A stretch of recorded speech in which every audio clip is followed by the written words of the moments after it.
I gotta say, first off, I'm a big fan of you guys. I've been following your journey since the very beginning. And I got a little anecdote to share with you. So I've been like an ambassador for the San Diego startup scene for like going on 20 years now. Been like coaching and advising and mentoring and consulting through like Startup San Diego and all these various sort of ecosystem organizations.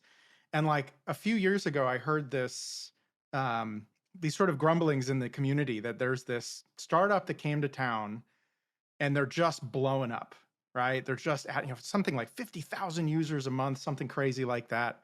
And I was like, I got to meet these guys. What what is going on here? And so I reached out, I got connected to Zeb, and we had lunch scheduled in February of 2020. And we had that meeting. We were making it happen. Then all of a sudden the world fell apart. And we were like, yeah, maybe we should postpone. And in the 3 years since then, I've watched you guys just explode and sort of take over. And I just got to say, I'm really proud of you guys.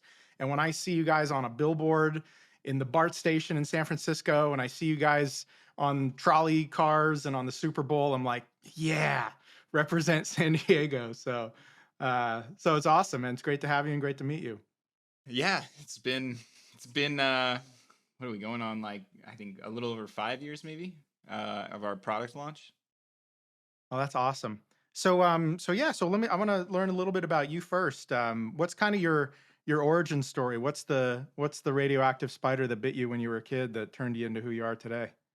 This is just always what I like to do. I like building things. I just kind of like making things, and building software is pretty exciting. You get to hit a pretty large audience, and then stars kind of just aligned and ended up here. I think I got pretty lucky that made some of the connections like Zeb that along the way, and able to start this. That's awesome. So you've got this sort of that humble passion, right? The love of the game, the love of building.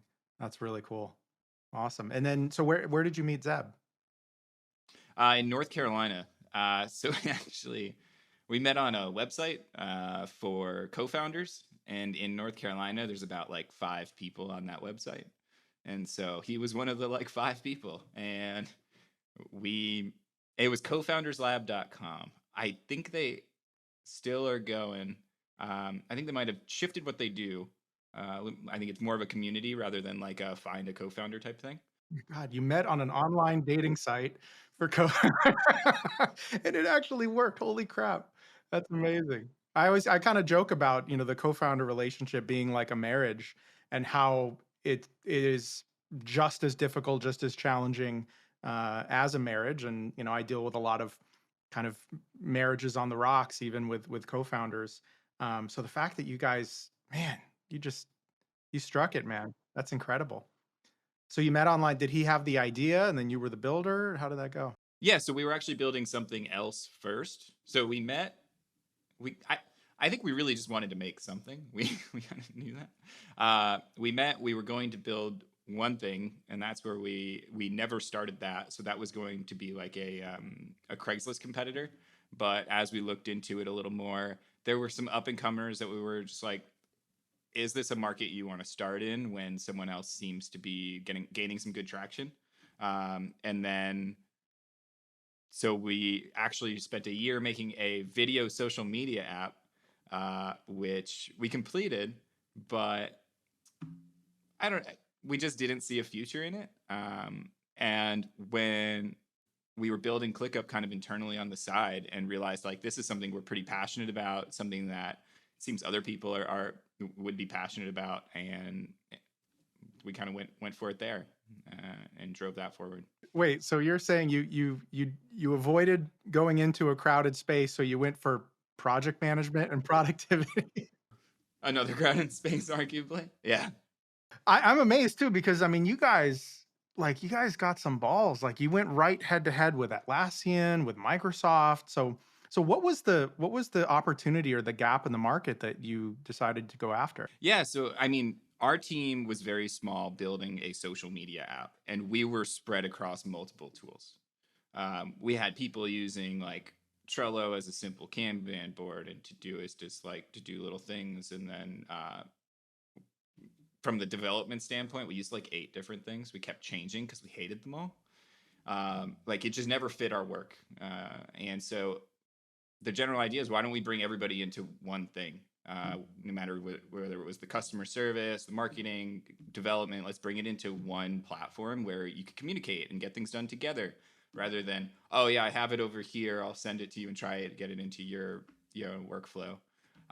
And so we brought those together, and that was kind of the beginning of it. And that's where we've continued, is trying to make a platform that really fits your work, whether you're a developer, a real estate agent, a marketer, whatever it is that you're trying to do. ClickUp be able to work for your workflow.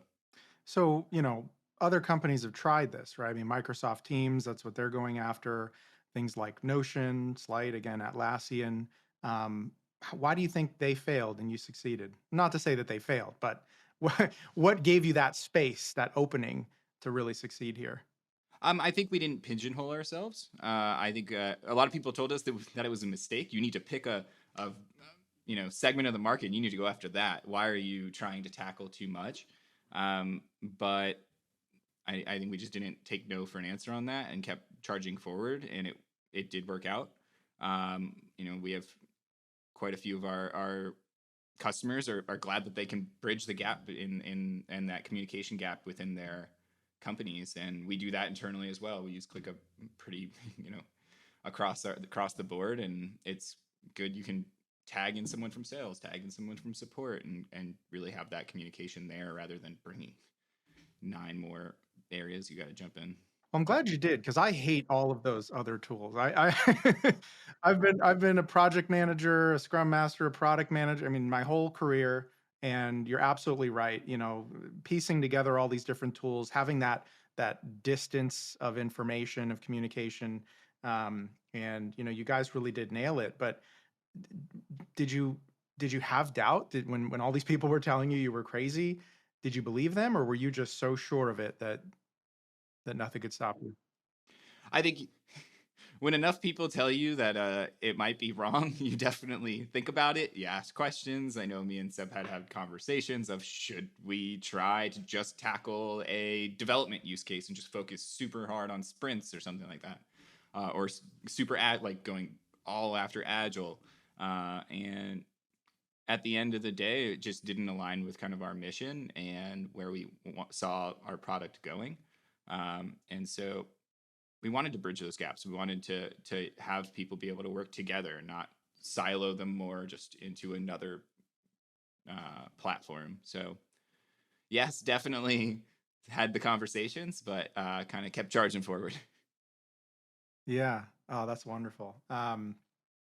So another thing that I was really curious about, especially early on when you were new, is just how many different things you had going on. And I'm not just talking features. Like, you had several different products all baked into the platform early, right? When you were only around for maybe a couple of years. Like, it's a big company thing to say, sure, let's get our beachhead and then let's land and expand. But I was just amazed at how many things you had going on, and they all seemed to work. So how did you manage just building so many different things at once with such a small team? We just broke them down. What's the smallest thing that we can build for this to be viable for our use case, other people's use cases?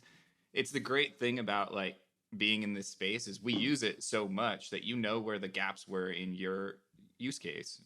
When we first built ClickUp, it didn't have due dates, priorities, anything. It was very, very simple.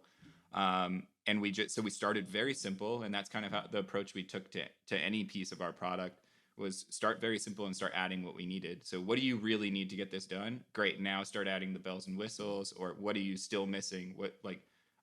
Where did you hit a blocker in your workflow where, I can't accomplish what I needed to get through ClickUp, and then we would tackle that. So you did have a really clear focus on workflows or use cases or jobs to be done. Um, just wanted to make sure that we could get our job done. So, like, oh, hey, I want to say when this is due and I can't. That's an issue.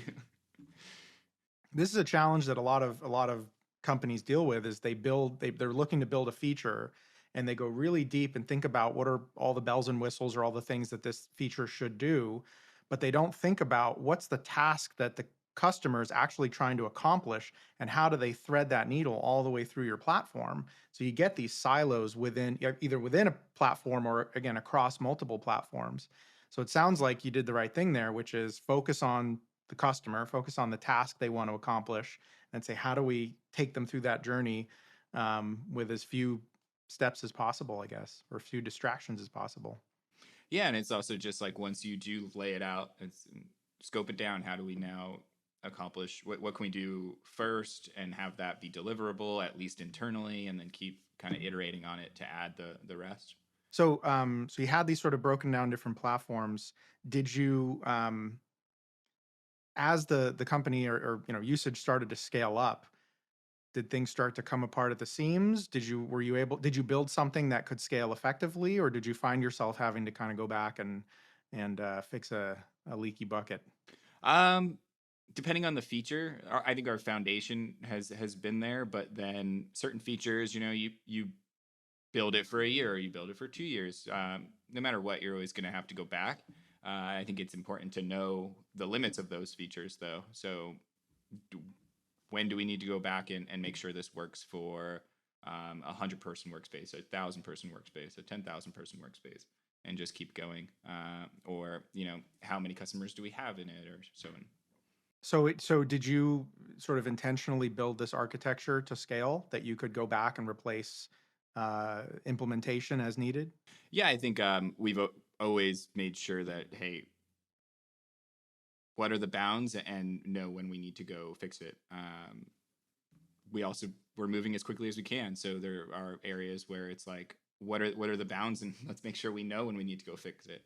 Our dashboards, I think, are a very good example of that. We built them for one customer at first to be a beta user, and knowing that the backend was just constantly updating their data, that wasn't going to scale. But they were a beta user, wanted to know the front end use case, like, does it satisfy that? And we'll adapt the backend so we can release it to everybody and kind of GA that feature.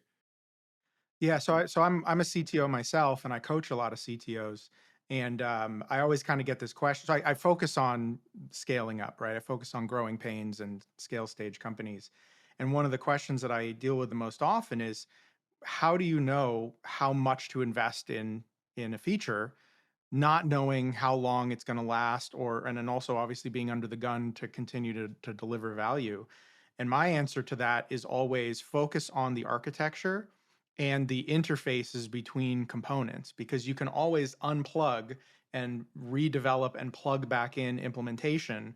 But if the architecture isn't sound, it's going to fall apart. And so most scale stage companies that fail that I deal with, it is we didn't implement proper architecture, proper, sort of OOP and API interfaces and what have you. And now they've got to undo that spaghetti, and they just simply can't do it. If it really is scaling up, the demand side just pulls the thing to the ground. So it sounds like you foresaw that, and so I guess what's your philosophy around architecture?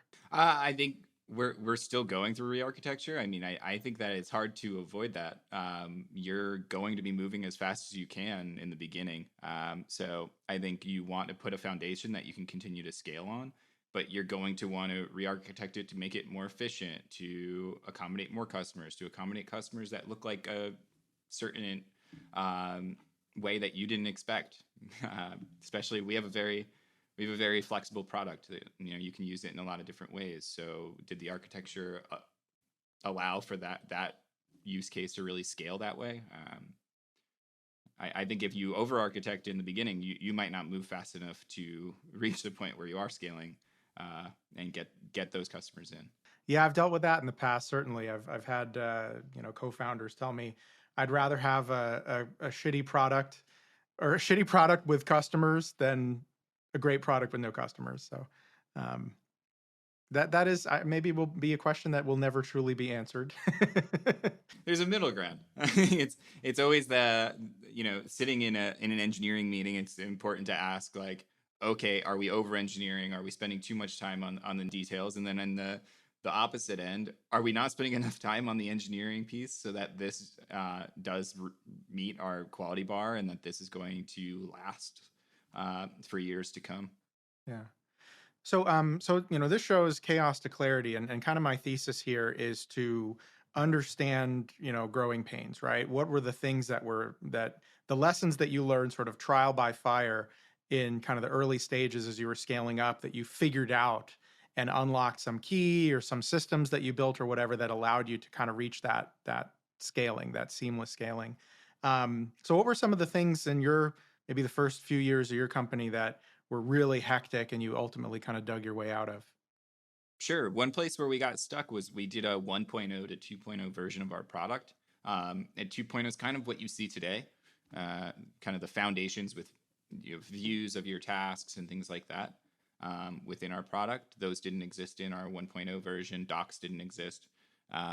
And doing that big shift from we were shipping weekly, we were putting in features and getting immediate feedback from our customers to how do we do a big project of a 1.0 to 2.0 and stay efficient and really keep pushing forward. And that's something that it's still challenging. Big projects are always going to be challenging to keep on target and push forward. But we really just learned like breaking it down more, going back to our roots of we're good at doing little chunks of work quickly. How do we break this big thing down into small deliverables that we can deliver on time, even if it's not shipping to our customers, that we can ship internally, show some progress, and that this is moving forward. So were you saying that you kind of you moved to more of a waterfall mode in that release and moved away from your normal agile methodology? Yep, our 2.0 was one giant push. It was it is a completely separate code base in some aspects. It was a big difference, and it was tricky. It was challenging, but it's the ClickUp you see today. It definitely helps with a lot of that ability for people to truly like use this across teams and scale for larger teams with people who want different views and to save those views and filters and have them be linkable. Our 1.0 version had some of that, but to really scale that use case and like user experience to more teams, we definitely had to make this shift. Hmm. So if you had to go back and do it again, would you do it differently? Yes, but because I learned through the process, right? So from that 1.0 to 2.0, I wouldn't do anything different for our 1.0 product. I think it was great. It got our base. It showed what we needed and where people had problems with their use cases in these types of products, and that's where we kept marching forward, building a roadmap.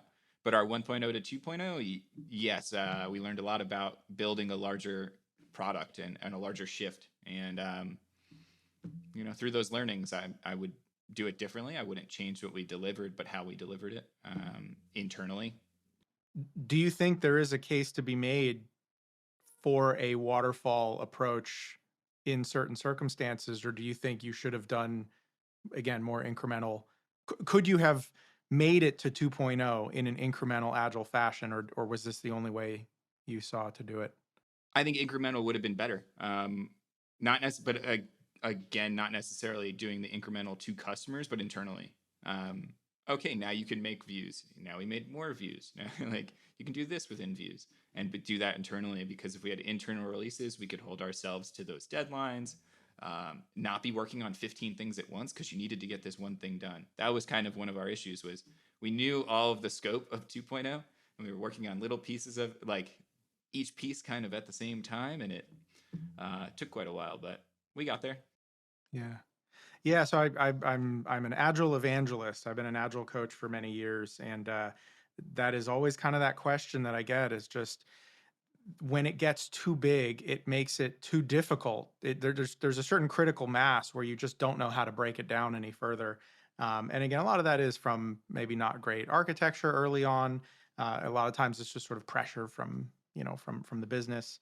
But I always go back to as hard as it is to figure out how to break it down and release incrementally, it is less hard than trying to push that giant boulder. That end date's just going to keep pushing out. Otherwise, like you will just never have an end date. You're going to think it's month A, it's going to be months later. And then you get more and more pressure from customers, from people in the business. And what does that do? You get stressed, you freak out, you start cutting corners, you start rushing, and then a big turd plops out into the marketplace. And then everyone's freaking out. And then you're running around trying to figure out how to fix it. Slow and steady wins the race, and I can't always convince people, right? They sometimes just have to experience it themselves, like you did. But at the end of the day, once you've experienced it, you're like, okay, I'm never going back. I think also the pains you have in that giant release, that boulder, you're still going to have it in the small one. It's just less impact. You're able to handle it a little better. An hour scope increase is not that bad. A month scope increase on your boulder is really bad. And there's gonna be more than one. But that like, oh yeah, we could get that done in pretty quickly. We'll be all right. On a small little thing, like, and accomplishments, and it just, all of it is just like in that bite-sized piece is just way easier to just march forward. So how have you sort of fostered and nurtured an agile culture at ClickUp at the scale you're at? So we've divided into squads that own pieces of the product, and really we just continue a weekly release train that, and we just ask like, what happened this week? What did we accomplish? And making sure we did accomplish things and it aligns with our top priorities. What about how have you structured the teams? Do you have a lot of interdependency between teams? Are you structuring those teams to sort of completely own a feature?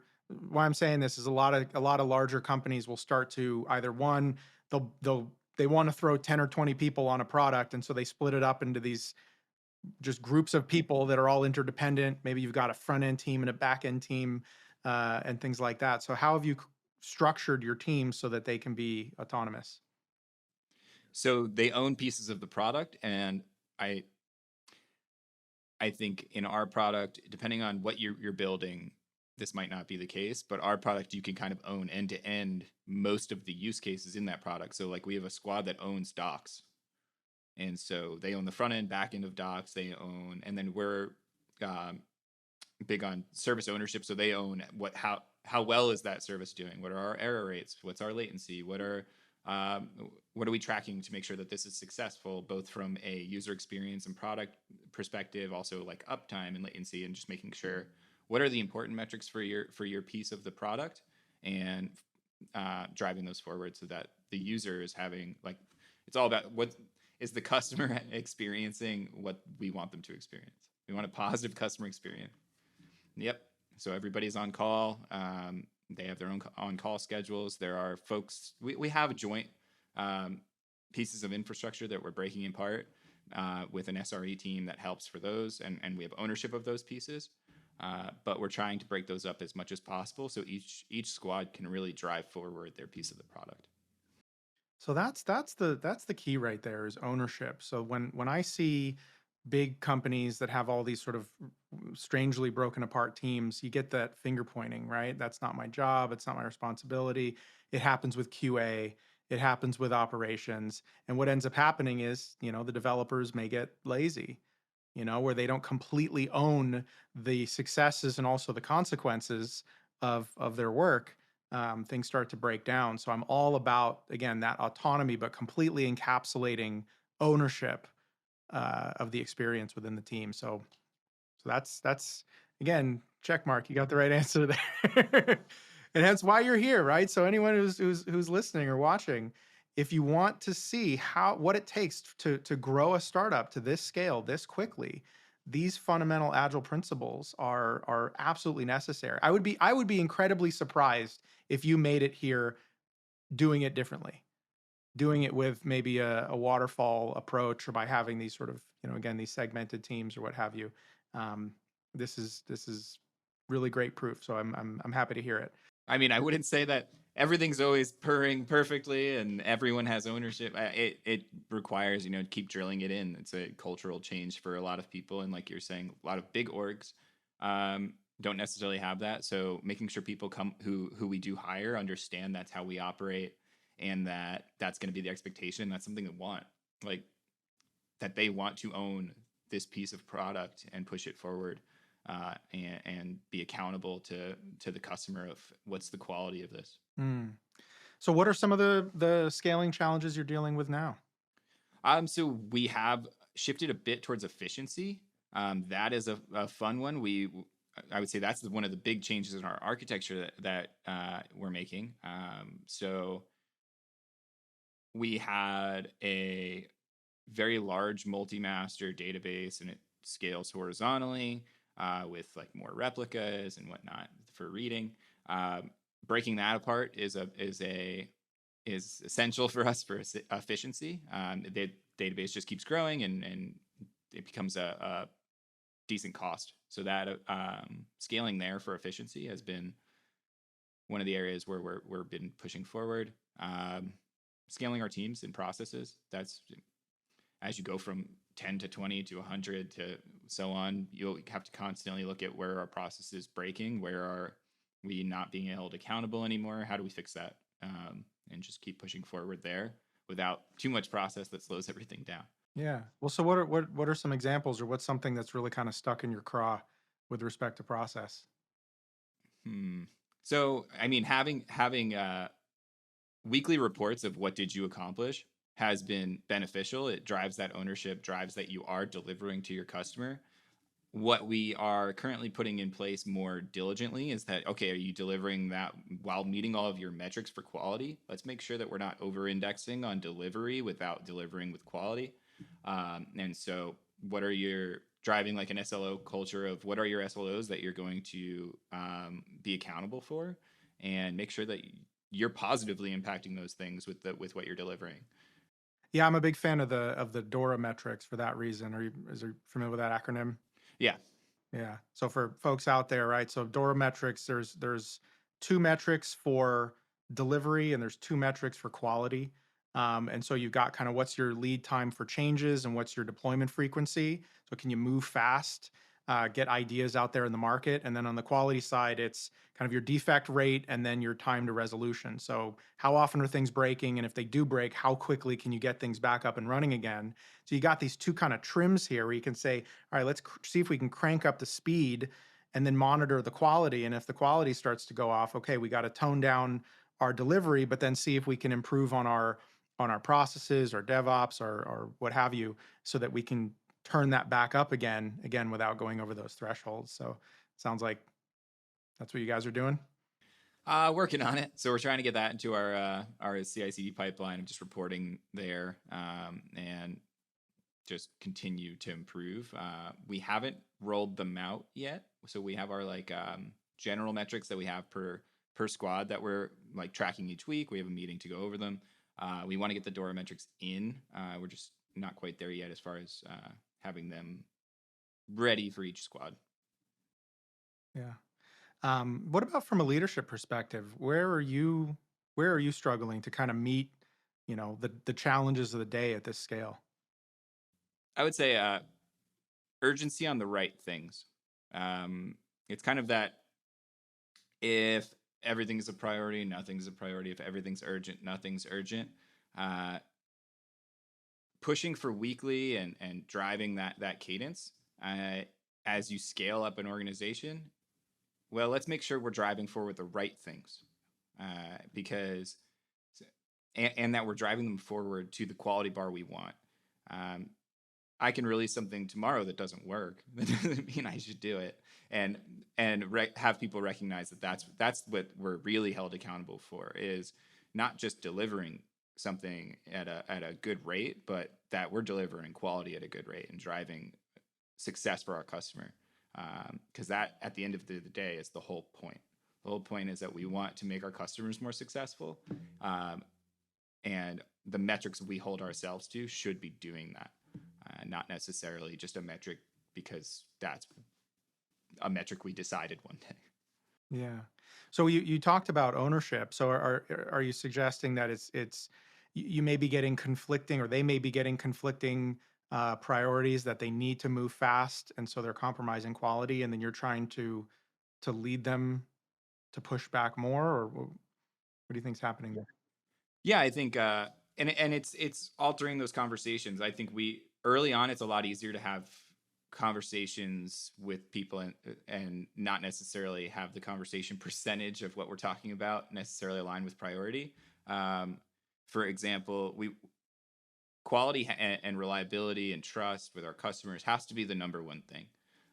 And that might only take 10% of a conversation today. And then the other 90%, we're going to talk about the new feature that you're pushing.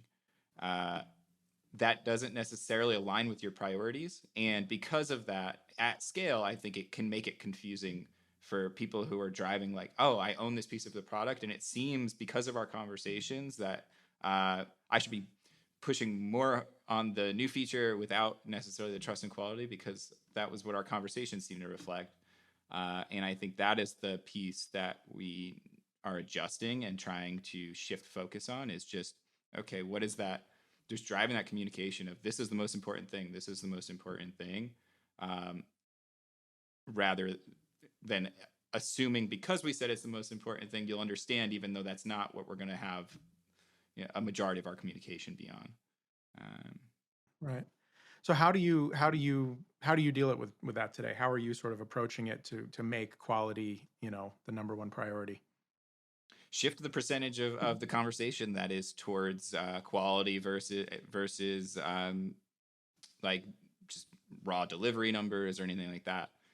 Shift the metrics. What comes first? In a stack ranked list, everything up top should be the most important, and it should be driven towards what those priorities are. So if we're going to have a meeting about what did we do this week, what's our retrospective, what's our planning, let's talk about quality and trust first, and for a majority of the time, rather than last or not at all, or just assuming that people understand that's what really they should be focusing on. Yeah. Yeah, no, that's great. I'm a big fan of the book Measure What Matters around OKRs.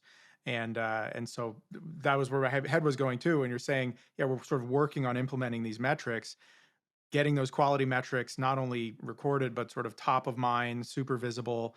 And then, like you said, making that a big part of the story that you tell. So I'm big on rewards and recognition as a leadership and a management tool to drive whatever you value.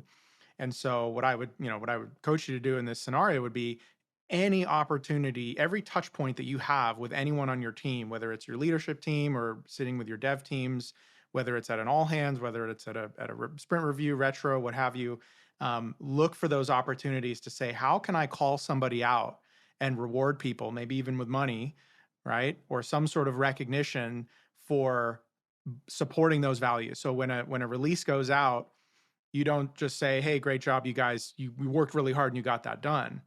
You say, "Look, we got this thing out the door, and look how great the quality is. And I want to recognize you folks for doing that." And again, every single touch point, every opportunity you have, people will they'll learn what you value, right? They won't when you don't. We just simply won't mention how fast it was, and you really focus on that. So on one hand, it's coaching people and telling people, hey, we have to focus on quality. But on the back end, right, you can't have a gap there. You can't say, well, we're driving for quality, but what we're recognizing people for is something else, right? So you tie those two together and you're going to create the culture you want. Yeah, and that's what we're doing our best at. Just kind of recognizing, shifting to make sure we recognize what are like people accomplishing the actual priority. Uh, Yeah, another good book that I like called Thanks for the Feedback, that kind of creates these, it talks about sort of systematizing feedback. And one of the things that I kind of like about that is like using recognition and using feedback as a tool to drive values, drive culture, and drive behavior. And so that's kind of how I'm coaching, is like, you have to build the habit. So first, just bake it into the agenda, right? Just all of your ceremonies, all of your rhythms, just make that a part of the system. And then it'll become kind of second nature. So, um, so one thing I'm wondering too is about you as a CTO. Not only has your company grown really fast, right, but you've had to grow really fast along with it. And so I'm really curious too, because so again, I work with a lot of CTOs, and I've created this maturity model for the CTO role where I've kind of created these personas. at different stages of growth, right? So you have your early startup kind of hacker whose focus is just sort of building things fast and getting it out the door. And then when you kind of hit that growth stage, as you're honing in on product market fit, you're iterating, you're putting process in place, you're hiring the team, but you're still really focused on execution. Then as you get into scale, it's about coordinating and scaling up teams and scaling up processes and not having the whole thing fall apart. And then as you sort of move into enterprise, it becomes about, longer term strategy and developing higher level leadership and that sort of thing. Okay, so my challenges around that is it really does take you transforming into a different person to get through those different scales, and that takes a lot of time. It takes a lot of time. It takes a lot of reflection. Takes a lot of coaching, and that's a lot of kind of my focus. And so I was kind of under the belief that if you grow too quickly, you're not going to get there, right? You're going to miss some steps. There's going to be some big blind spots, and a lot of folks sort of fail to meet that challenge. So I'll kind of ask to you, just sort of thinking about your own journey, just a few short years ago, as that kind of startup founder, how have you changed as a CTO? Have you changed your leadership style? And how do you feel like maybe you still need to grow? You haven't sort of evolved to where you need to be. I think in a few areas, I have plenty of places to grow, but I'd say that the biggest thing. We all do. Yeah. So I've grown a bit, but I'd say the biggest thing is hiring for the things that either you don't want to change or that you lack in. So we have a great leadership team on our engineering group, who are able to who have way more experience than I do, who can drive forward things, and I'm big about transparency and saying what you think, and so hiring people who also are able to do that and throw out their opinions and be like, I don't think what you're suggesting is going to work because of X, Y, and Z. And um, along with that, though, it's pretty important that they can disagree and commit, and that I can as well.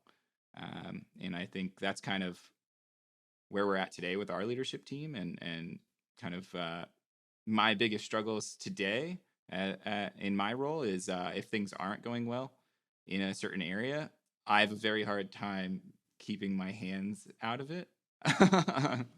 I want to be hands on. I want to get in there. I want to understand the problem and how we're going to fix it. And so, kind of enabling people in more of those urgent areas to take that and lead there.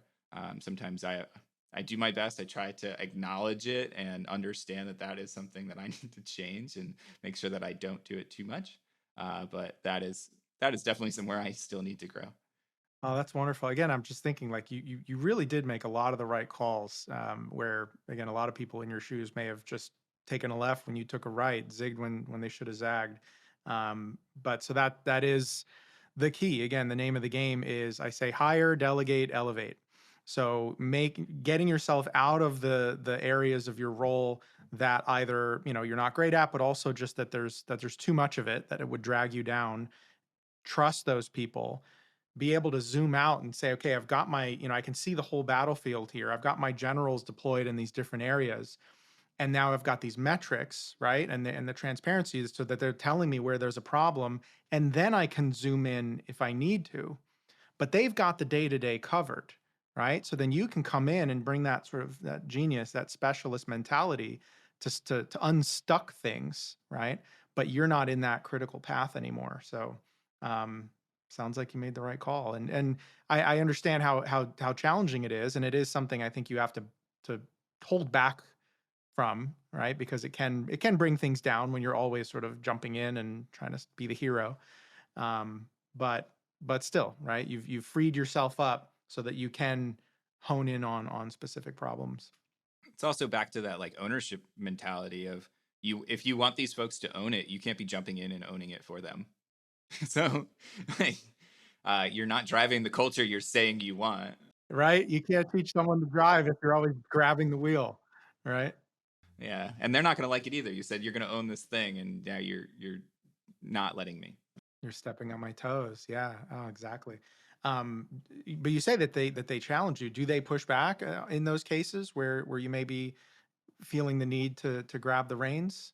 I think so. I think it's also just larger decisions. Let's have a conversation and let's you know decide which direction we're going to go. But even just metrics to track. Does this metric matter? Is it actually encompassing what we need? Taking people's past experiences, and I think you need to be comfortable questioning those as well. Just because you saw it work before, is it going to work here? Is that actually what we want to drive forward? Is it measuring the actual right thing? And just continuing to ask hard questions and being able to reflect on am I wrong? And at the end of the day, even if I think I'm right and we decided to go a different way, disagreeing and committing to do that, like committing and driving that thing forward so we still have success. Is there an aspect of leadership that you kind of like, really aspire to be better at, really aspire to improve to, that you think, where you think, if we're going to make it to the next level, right, to the large enterprise, I need to become this kind of CTO? I think it really is just continuing to double down on my strengths and hiring for where I'm weak and acknowledging those. That's I think everybody should kind of do that. Um, you're not you might improve where you're weak, but only so much. You're still not going to be great at it. You're not going to be the best at it. So acknowledging those pieces and just continuing to hire great people for those. Um, that I think is how our whole company will continue to march forward. And I think that's where you see people struggle the most, is either recognizing that, thinking they should be doing something that they're just not cut out for, rather than pushing on their strength. Uh, I think just having some of that self-awareness is pretty important. Yeah. So there's an interesting wrinkle to that too, that there are things that we know we're bad at and we delegate. Duh, right? Obvious. But then there are the things that we think we're good at and we don't want to let go of. And that's the thing that holds us back at the scale stage, is we may have a handful of things that we pride ourselves on, right? That are really core parts of our identity, but we're not the best at it. And it's not the thing that provides the most value to the company. And so I kind of dig deep with some clients with this, and I've got these tools and whatnot for kind of picking these things apart and understanding what your true genius is and how that really aligns with what your company needs. And so then it may be just sort of one thing that you do, and you continue to specialize and again fill out your leadership team. But again, I think a lot of people, maybe they think they're better leaders than they are, or they think they're better coders than they are, and they hold on to that for too long, and again they end up sort of becoming a bottleneck. But I think, take the feedback around you, look at the situation, like, is everyone else doing better at something than you are? You're probably not the best at it. Look at the other pieces of your company. Is some other piece doing great at, I don't know, operations, hiring, whatever, HR related things, attrition, whatever it is, recognition of their employees? There's somewhere where you're gonna there's everyone else is doing better than you are, and that suggests you should try to be better until you have someone to do those. But hire for those are things you're probably not great at, even if you thought you were. You can get coached and be better at them, but and you should still strive to improve at where you're lacking, but try to hire people who level up your organization. Hmm. Yes, it's kind of an interesting coaching problem, where it's not only a question of where do you want to improve or where do you think you need to improve, but do you have the time to cover that gap, right? Can you get to where you need to go fast enough based on where your company's headed? And again, there are some cases where some things that people really enjoy or love to do, they have to let go of, and that's actually a really hard thing. Especially, I work with a lot of founders, right? That are they're product people. They love product. It's their vision. But product management is an area that it's a discipline, and a lot of founders don't have that discipline. and they have a really hard time letting go because they have they can see the vision so clearly, but they just don't know how to articulate it in terms that engineers can execute on across multiple companies, et cetera, et cetera. And that's where I think a lot of founders fail to become CEOs, is they don't know how to leverage or let go of product management. Um, I think with CTOs, it's kind of a similar thing. Is, you've got the CTO and the VP engineering duo, right? Where somebody's kind of honed in on strategy, technology, architecture in the future, and somebody's figuring out how to build and run an engineering organization. And that is it's another marriage, almost like the co-founder marriage. That sometimes it works, sometimes it doesn't, sometimes it doesn't happen, soon enough. Do you have VPs of engineering? Yep. So we have an SVP of engineering, Shailesh. So that's where like all of the operations. I've never ran a engineering team with this many people. It would be a shit show if we didn't have help. Like you need people who have done it. There's no reason to not get the help you need. And so we've got Shailesh, we've got Chirag and Gennady leading kind of the product and platform sides of things. And kind of that's how we're transforming our organization. They have, the experience to really make it happen. So when do you think is the right time for a CTO to make that decision? When is it the right time to hire a VP of engineering, or the other way around, become the VP of engineering and hire a CTO?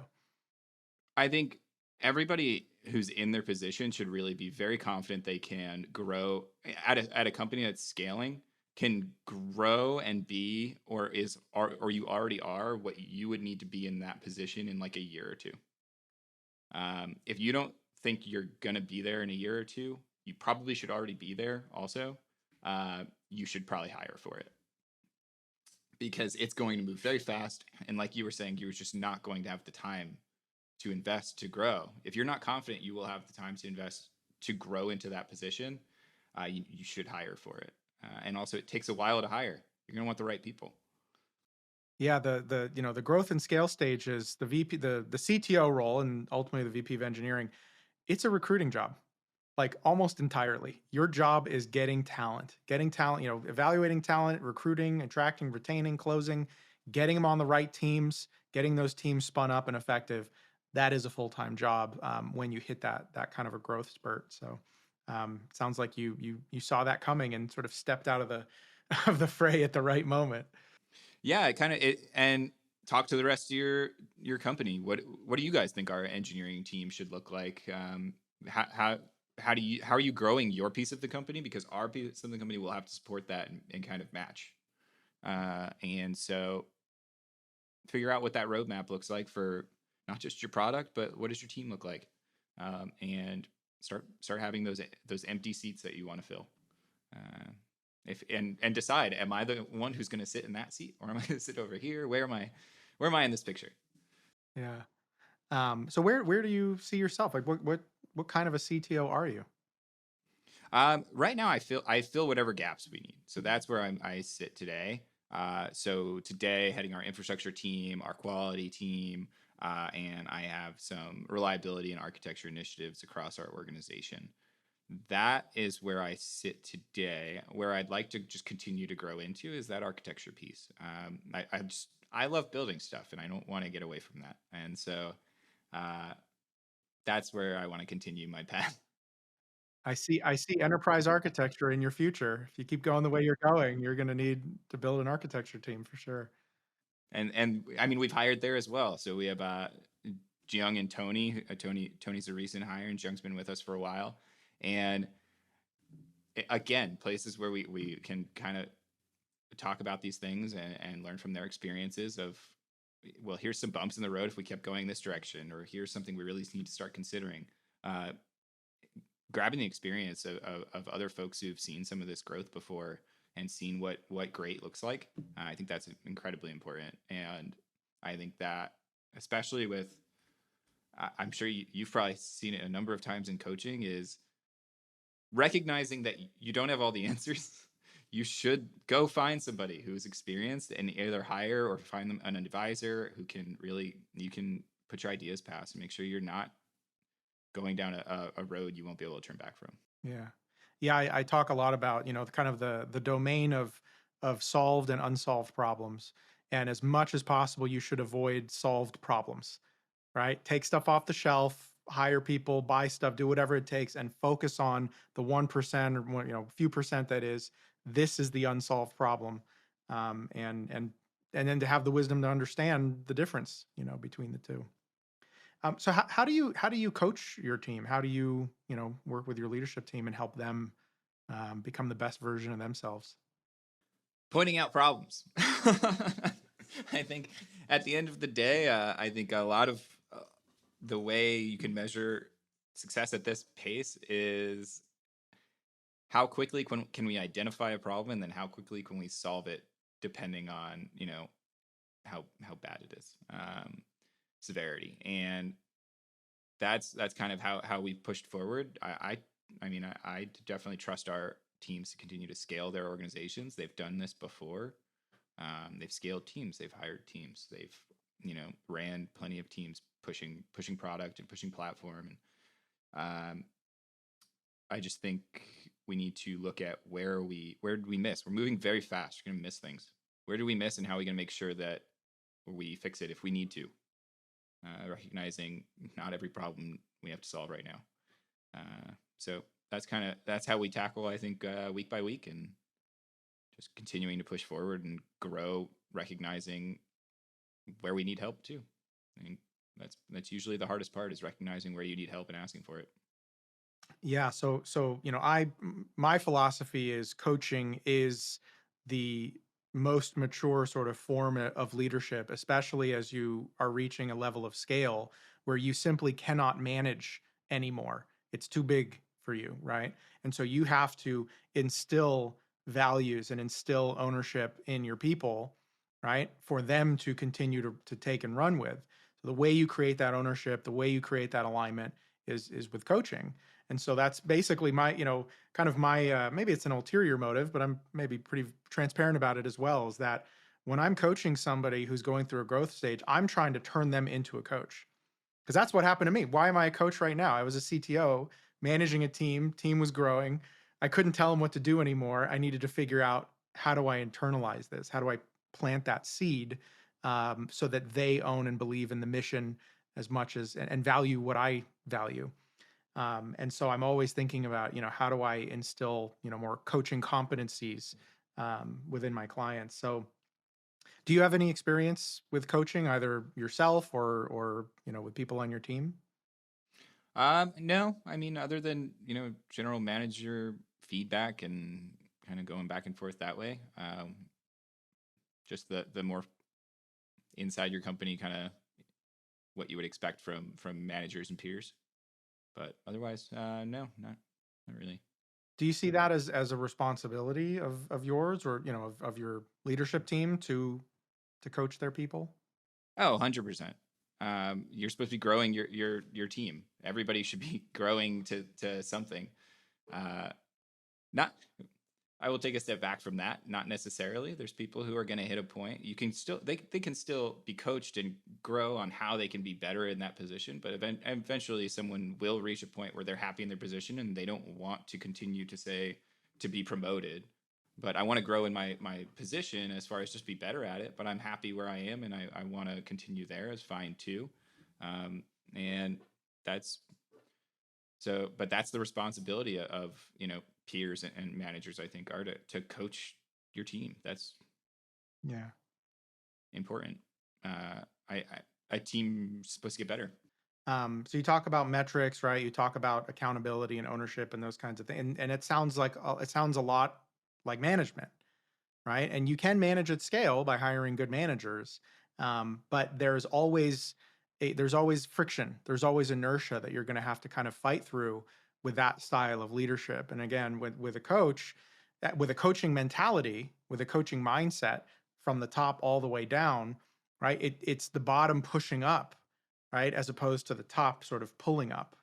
You know, so I would strongly recommend it. Whether books like The Coaching Mindset, and things like that, where you can think about how do I really instill this mindset into your leadership team and extending down through the organization to not only say this is where we want to go, this is our vision, right? These are the things that matter to us, but how do we instill this in our people so that they believe it, they own it, and then they again start to push up, and then the tide rises as opposed to you trying to again sort of drag the team up with you. Yeah, and I think that's something we've tried to do a bit as far as like how do we get things done? How do we you have a prioritization, right? So say when we were saying earlier like trust is our top priority. So if trust is our top priority and then this is like the next here's your prioritized list of what we really want to accomplish. Great. Give me your plan on how you're going to do it. Like each team, like how are you going to accomplish that in your piece of the product? What does your roadmap look like? How does it align with these priorities? So that they're again with the ownership, they're going to feel like they own it because they did come up with it, so they do own it. That's what they said they need to do to accomplish these goals. So I think we should believe them. We can review it and talk to them about it and come up with a finalized one, but it came from them. Yeah. Yeah. So as you sort of evolve as a leader, right? So I have this this leadership model that I came up with called the full stack leadership model, like full stack developer. So at the foundation, you have kind of your operations and tactics, all of your metrics, your processes, things like that, how you get things done. Then you have strategy, right? So how do we chart the course to where we want to go? Obviously, you have to have a vision, right? So vision, strategy, and operations, those are that's kind of the foundation of a management style of leadership. I can see where we want to go, I can chart a course to get there, and I can put the nuts and bolts together. Then the layer on top of that to evolve further is storytelling. So how do I tell a story so that people understand how do we get from where we are today to where we need to go? And then the cap on top again is coaching, where how do we turn it inside out and make the story about them, where whatever they want to accomplish or the best version of themselves they can realize through the vehicle of this company, of our mission, right? And so it sounds like, again, I mean, it sounds like you guys have made a lot of right calls, obviously done incredibly well. And I think that where I would sort of guide you going forward is how do we turn this around and try to get it more of a coaching culture so that the people are, the people own it, they own the vision, they own the mission, they believe in it, and continuing to do the things like you're saying. I can tell you the vision, but you have to tell me how we're going to get there because you own strategy or you own operations, right? Yeah. And then, from a storytelling perspective as well, kind of recapping, right, what we talked about, that rewards and recognition. How do I tell a story from various different facets that exemplify and illustrate what am I trying to get to? What's the outcome? What's the behavior, right, that I'm trying to instill through all these different touch points, talking about customers, talking about teams, talking about technology in infinitely number of ways, right? Every touch point, there's some new story you can tell that says, see, this is what I mean. Let me show you what I mean by quality. Let me show you what I mean by, by use cases or customer experience or those kinds of things. And that ultimately becomes the job of, I think, an elevated leader to be this sort of this Zen storyteller that sort of floats around the business and just gets everybody connected and intertwined and motivated. And then they take it and run with it. And you become more of the guide than the hero. We're not there yet. We're getting there. Oh, good, man.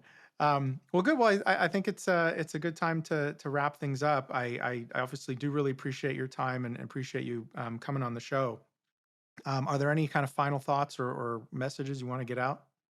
If you should be having fun in what you're doing. I really enjoyed doing this. This is what I would do for fun outside of work if I wasn't doing it for work.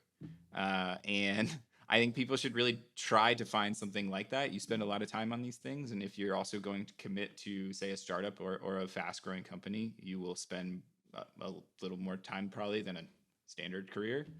And so, try to find if you enjoy doing it. Yeah, depending on your role, but it if it's what you enjoy doing, it's great. But otherwise, just try to spend time doing what you like to do. It's kind of part of the mission of ClickUp is saving people time so they can do what they enjoy doing. Luckily, my thing I enjoy doing is building ClickUp. So I get to spend some extra time building ClickUp. But that's I'd say that's a big piece of life.